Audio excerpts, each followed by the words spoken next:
নমস্কার বন্ধুরা, welcome to ঝাল মিষ্টি। আজ আমি আপনাদের সাথে শেয়ার করব সহজ ও সম্পূর্ণ নিরামিষ বেগুন ভাপা রেসিপিটি। গরম ভাতের সাথে এটি খেতে দুর্দান্ত লাগে। তার জন্য বেগুনগুলোকে অর্ধেক করে কেটে নিয়েছি। এবার আমি এর মধ্যে দিয়ে দিচ্ছি 1 চামচ পরিমাণ হলুদ গুঁড়ো আর দিচ্ছি 1 চামচ পরিমাণ লবণ। দিয়ে ভালো করে হলুদটা লবণটা বেগুনের সাথে মাখিয়ে নিচ্ছি। ভালো করে মাখানো হয়ে গেছে। এবার আমি বেগুনটাকে 10 মিনিটের জন্য রেখে দেবো। তারপরে আমি একটা বাটির মধ্যে নিয়ে নিচ্ছি 2 চামচ পরিমাণ পোস্ত আর নিচ্ছি 2 চামচ পরিমাণ সাদা সর্ষে। আমি এখানে সাদা সর্ষে ব্যবহার করব রান্নাটাতে, আপনারা চাইলে কালো সর্ষেও ব্যবহার করতে পারেন। দিয়ে সর্ষে পোস্তর একটা মিহি পেস্ট বানিয়ে নিতে হবে। তারপরে আমি একটা কড়াইয়ের মধ্যে নিয়ে নিচ্ছি কিছুটা পরিমাণ সর্ষের তেল। তেলটা ভালো মতো গরম হয়ে গেলে আমি এখানে লবণ আর হলুদ মাখিয়ে যে বেগুনগুলো রেখেছিলাম সেটা দিয়ে দিচ্ছি। দিয়ে ভালো করে হাই ফ্লেমে ভেজে নিতে হবে। আমি ঢাকা দিয়ে ভাজবো না, আমি এইভাবেই হাই ফ্লেমে 3 থেকে 4 মিনিটের মতো ভেজে নেব।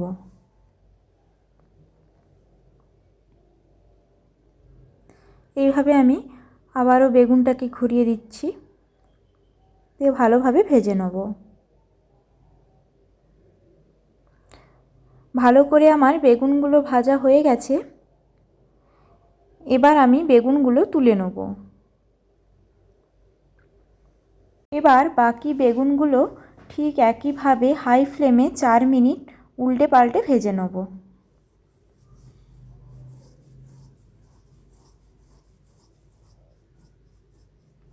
ভালো করে আমার বেগুনগুলো ভাজা হয়ে গেছে। এবার আমি বেগুনগুলো তুলে নিচ্ছি। আমি এখানে একটা টিফিন কৌটা নিয়ে নিয়েছি। এর মধ্যে আমি সরষে আর পোস্তর যে পেস্টটা করে রেখেছিলাম সেটা দিয়ে দিলাম। দিয়ে আমি দিয়ে দিচ্ছি এর মধ্যে 1 চামচ পরিমাণ হলুদ গুঁড়ো আর দিচ্ছি 1 চামচ পরিমাণ কাশ্মীরি লাল লঙ্কার গুঁড়ো। এটাতে কিন্তু ঝাল হয় না, এটা সম্পূর্ণ কালারের জন্য। তারপর এর মধ্যে দিয়ে দিচ্ছি 1 চামচ পরিমাণ লবণ আর দিচ্ছি 1/2 চামচ পরিমাণ চিনি।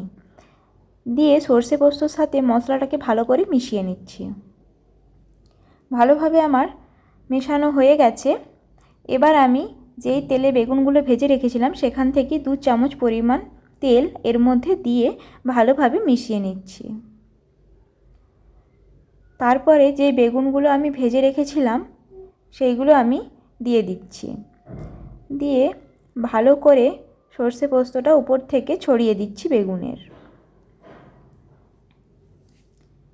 এইভাবে বেগুনের ওপর ছড়িয়ে দিয়ে আবারও 2টো বেগুন আমি দিয়ে দিলাম।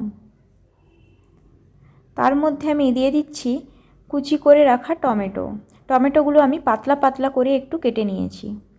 আর দিচ্ছি 2টো চেরা কাঁচা লঙ্কা আর দিচ্ছি একটা কাঁচা লঙ্কা কুচি করে নিয়েছি সেটা